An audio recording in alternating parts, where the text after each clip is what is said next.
Since you're way smarter than me, Yeah. you're going to kind of help me out with this. Okay. I'm not sure, but instinctively, I think that somehow, all this ties together. Mm-hmm. Would you reread for me the ambulance fee increase story? Okay.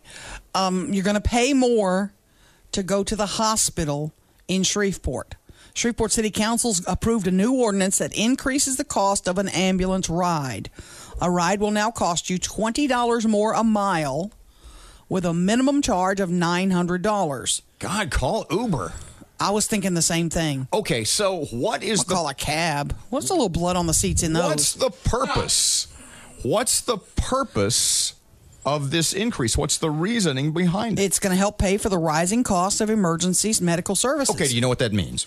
Yeah, a lot of the cost of the fire department. No. Do you know what that means? Well, that's part of it. Mm-hmm. Okay, here's where I may be jumping to a conclusion, but I don't think so. Are they going to charge? Look, let's assume, and we used this analogy yesterday, Erin goes to the hospital, Bobby goes to the hospital, Matt goes to the hospital. And the city or the ambulance company or whoever it happens to be sends us a bill for theoretically, let's say $1,000. Mm-hmm. And you've got insurance, and I've got insurance, and Matt's on some form of aid and or assistance. Right. Mm-hmm. So you know what that means. Yeah. Erin pays, Bobby pays, Matt doesn't pay. Mm-hmm. So here's my question to you. Is the real reason ambulance fees, costs, rates are going up are because they need people who pay to pay for the ones who don't? Because they can't just let somebody sit there and suffer. Yeah, I mean, if you call 911, in other words, they let you on they're sending an ambulance. Yeah. So they're billing you later. So is this really to pay for the cost of the people who don't pay, which is the cornerstone of the deterioration and eventual collapse of our healthcare system? That's my question. Yep. Is this increase to pay for the people who don't? Just like healthcare. And we'll talk about that just a bit later this morning. In fact, we can get into that just a little bit right now. Yeah.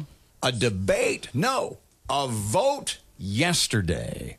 I find this astonishing.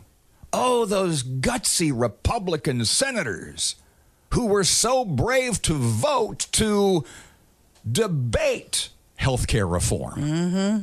And already, and it's just what I said, already, and I said yesterday, any Republican who even votes to debate health care reform is going to be branded in the left media a killer. Baby killer. Mm-hmm. You're gonna let people die. What did I see again last night? 20 million people will lose their insurance.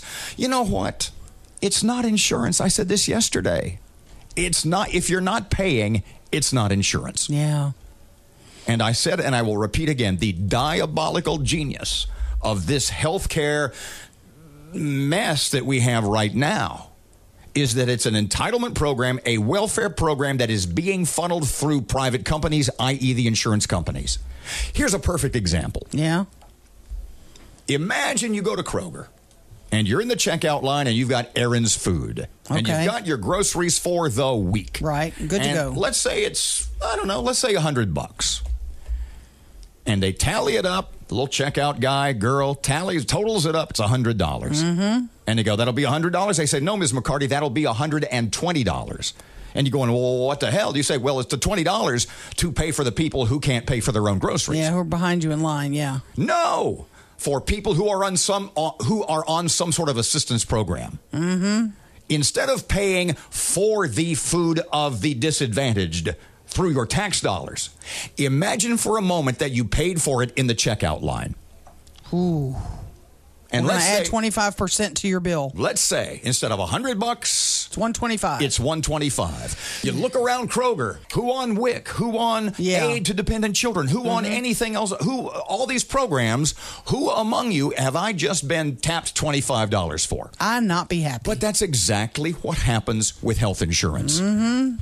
Like I said to you yesterday, imagine for a moment if you could pay in your health care bill, in your insurance bill, just for Erin and not for all the people who don't pay or can't pay, or the government programs that pay for them. I really like that plan. And imagine if you could pick and choose a la carte like Roku on cable. Because I really don't need prostate care. I really don't need maternity care. You're right.